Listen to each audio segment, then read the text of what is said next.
Os vândalos golpistas saíram de várias partes do país em direção a Brasília. Segundo as autoridades, esse movimento foi patrocinado. As investigações querem agora identificar os financiadores dos atos terroristas. Um trabalho que está só começando.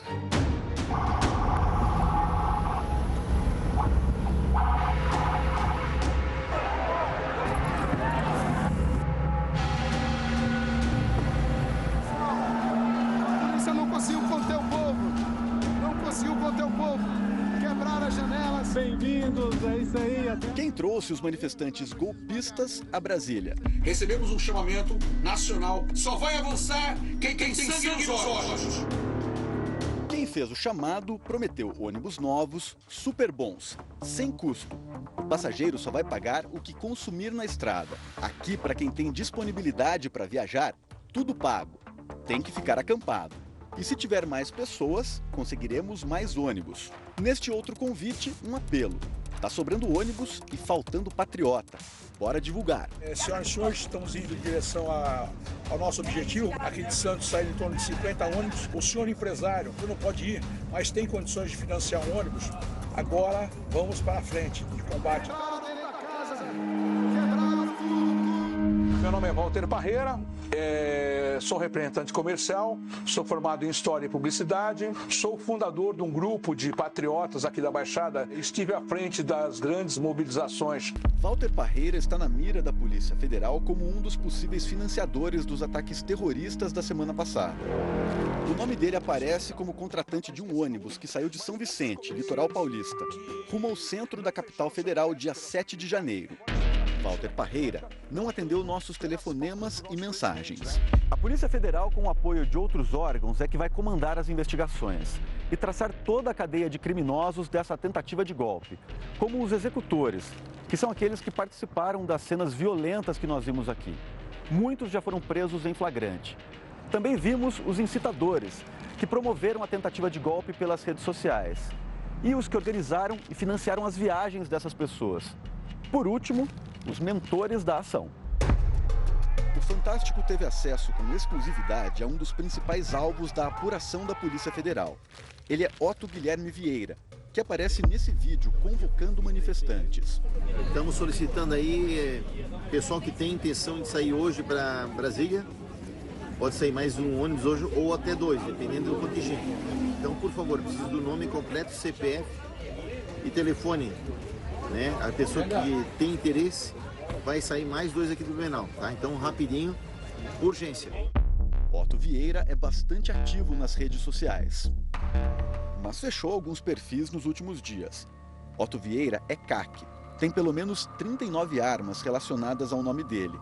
É dono de um clube de caça e tiro em Blumenau, Santa Catarina. O Fantástico não conseguiu falar com o empresário.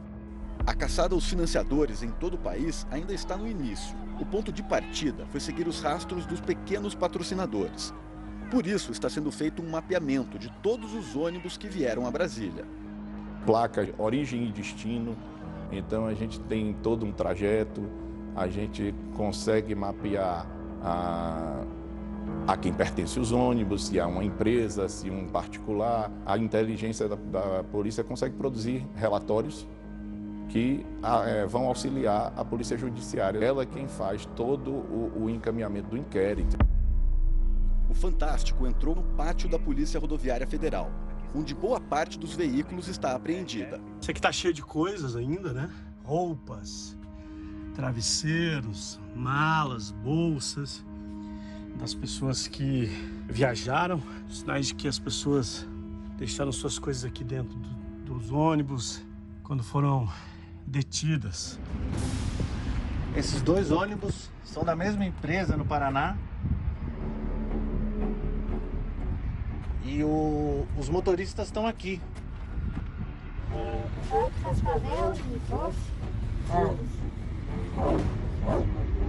Quem contratou vocês? Cara, só tem preço. Quanto tempo de viagem dá? 24, 25 horas. O pessoal ficou tudo detido, foi preso. Nós deixaram também que aconteceu. Ah tá, vocês deixaram e foram até a pousada.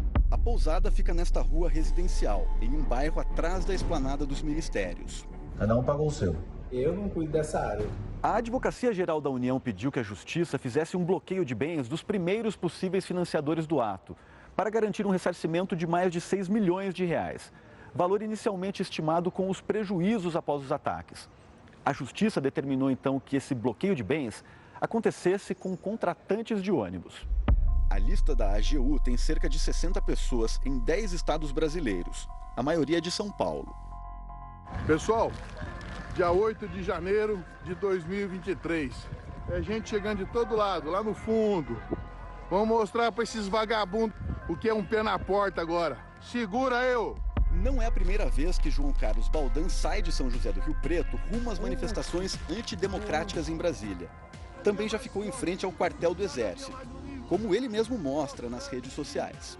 Tem muitas pessoas querendo tirar o povo dos quartéis. Pessoal, nós temos que sair sim, por 2 motivos. Ou com a vitória, ou sair depois para valer, para fazer acontecer. Mas tudo tem a sua hora. Só que desta vez ele foi parar na lista de possíveis financiadores do ato, porque contratou um ônibus que foi à capital federal semana passada. Em nota, a defesa de Baldan diz que todas as providências estão sendo tomadas para a elucidação dos fatos e que, em eventual persecução criminal, irá comprovar sua inocência.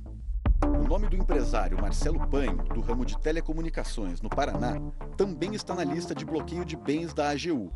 Ele aparece como contratante de 2 ônibus que foram a Brasília.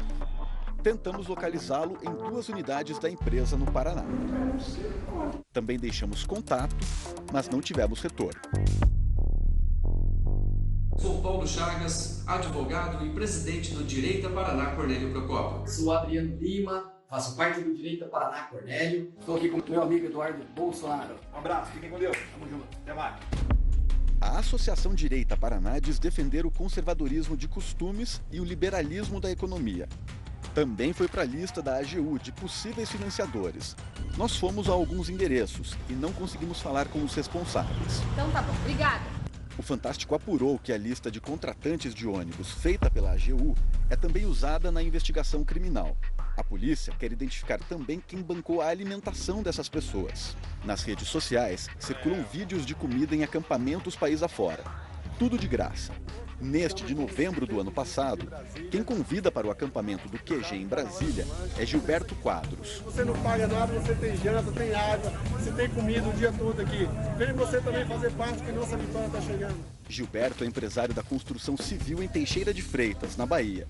O Fantástico apurou que ele também é investigado como patrocinador de atos antidemocráticos.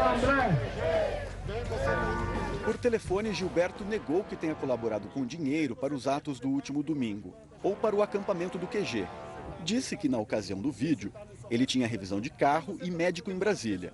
Aproveitou para passar pelo acampamento. O que eu posso afirmar é que não há nenhum limite à investigação, ou seja, todos os mandantes que forem aparecendo na investigação serão objeto de apuração. Quem são essas pessoas? 85 mil denúncias chegaram ao Ministério da Justiça até este domingo, de todos os cantos do país.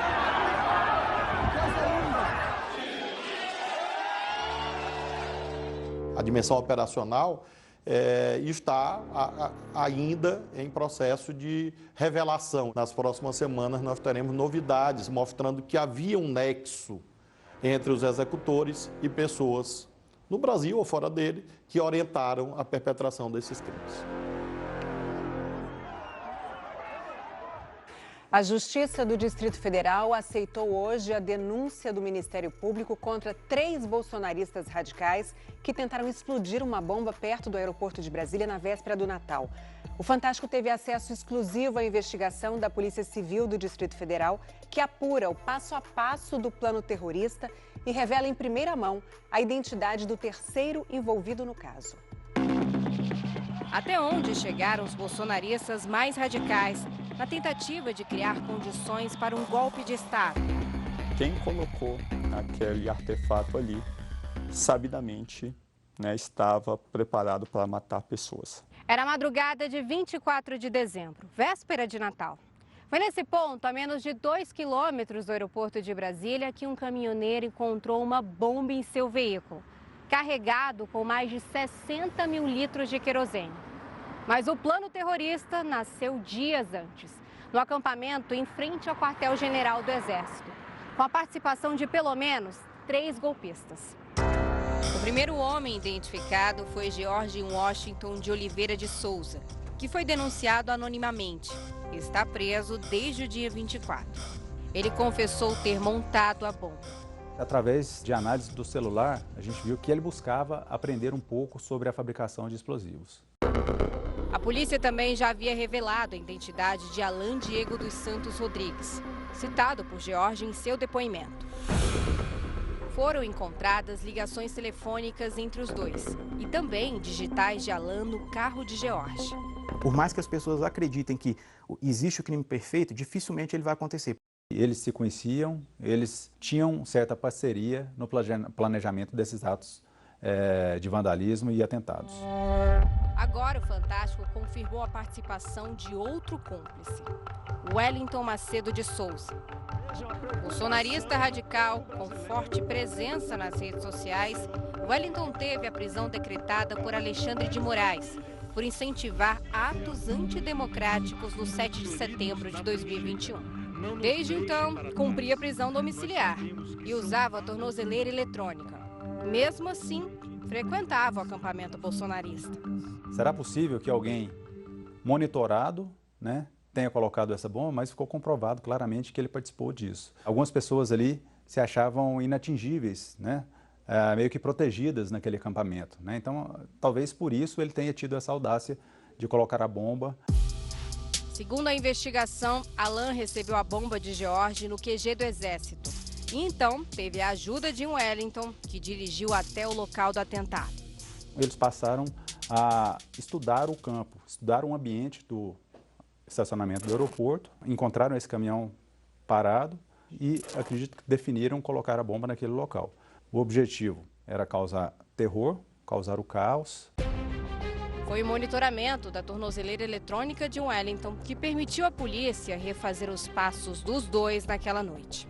É o que você vai ver agora, com imagens que o Fantástico obteve com exclusividade. A gravação da câmera de segurança de uma loja mostra o caminhão parado. Essas outras são câmeras do próprio caminhão. A polícia sincronizou os horários das imagens com a movimentação da tornozeleira de Wellington. Assim, foi possível identificar o momento em que o carro dele, à esquerda no vídeo, se aproxima lentamente do caminhão, para que Alan coloque a bomba. A câmera lateral do caminhão mostra o momento dessa aproximação. Pelo reflexo do farol, a gente não consegue enxergar o ato em si da colocação da bomba. Mas esse veículo ele vem e coloca uma caixa com a bomba em cima do paralama traseiro esquerdo do caminhão. Era de fato uma bomba? Nós comprovamos que tratava-se de uma mistura explosiva. Então havia ali uma carga explosiva nesse artefato. Aquele artefato foi colocado não por um descuido, mas intencionalmente para aumentar o poder de destruição de uma possível explosão. Quase 2 horas depois, uma das câmeras do caminhão mostra o motorista fazendo uma checagem antes de prosseguir para a entrega do combustível. É quando ele encontra a bomba e liga para a polícia. Tinha um display, com uma luz piscando, então ele achou estranho, pegou essa caixa, colocou no chão, no asfalto. Depois disso é que ele fez contato com a polícia e informou do ocorrido. A partir daí, a polícia interditou a área para desarmar em segurança a bomba, que, em teoria, ainda não tinha sido acionada. Mas uma surpresa apareceu com a conclusão da perícia esta semana. Doutor, vocês têm certeza que essa bomba foi acionada? Houve sim a tentativa de acionar esse dispositivo naquele momento. Existia um sistema de acionamento que foi acionado, mas por um erro técnico na montagem, a bomba não explodiu. Com a criação de uma réplica e de um software de simulação, os peritos conseguiram fazer uma estimativa do impacto, caso os terroristas tivessem conseguido executar o que planejaram. Por se tratar de um caminhão de transporte de combustível, de início a gente já imaginaria que ele ia causar um incêndio. Esse incêndio ia aumentar a pressão de um dos reservatórios do tanque de combustível até que causasse uma explosão. Na zona vermelha, a gente considera que seria uma zona letal. O motorista do caminhão, se estivesse ali pelo menos uma vítima, a gente teria... Jorge, Alan e Wellington vieram de diferentes estados, mas se conheceram aqui em Brasília em dezembro, participando dos atos golpistas que questionavam o resultado da eleição presidencial de 2022. Jorge é de Xinguara, no Pará. Trabalha como gerente de postos de gasolina e diz ter um salário de R$5.000.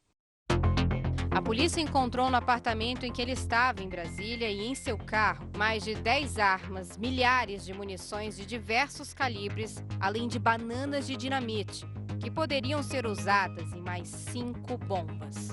Se não fosse a celeridade na prisão do George Washington, talvez a gente estivesse conversando aqui nesse momento sobre um desastre em massa, né? Sobre perícia não em objetos, mas perícia em corpos humanos.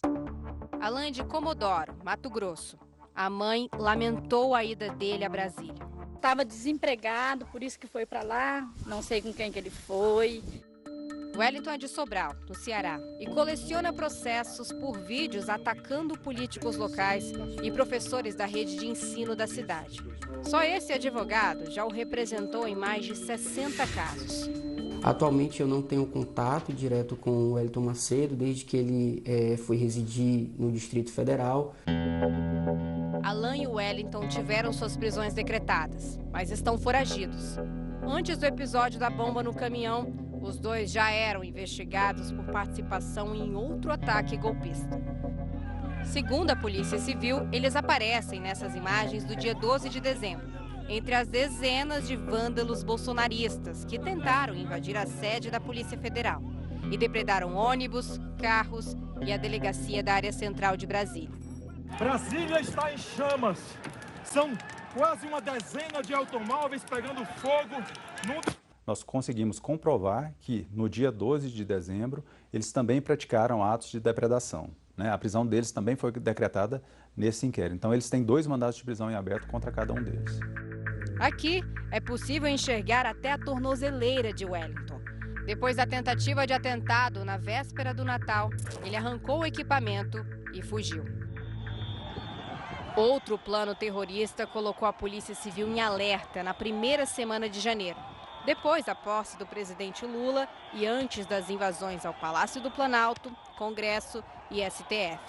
A polícia recebeu uma denúncia anônima de que um indivíduo estaria novamente planejando um atentado contra as estações de energia no Distrito Federal. Nós identificamos esse indivíduo e o seu veículo e passamos a fazer um monitoramento.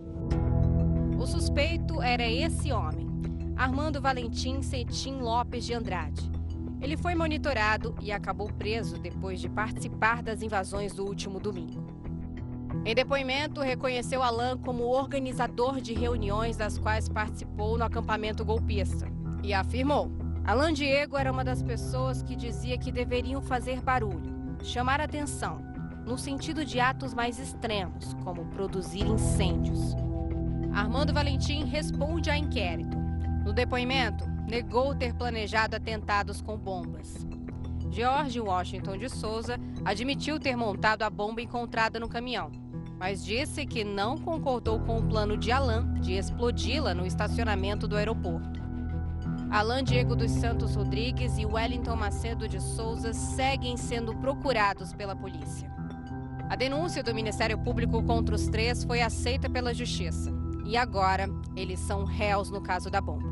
Agora, o trabalho das forças de segurança, tentar a pacificação do país e a defesa da democracia.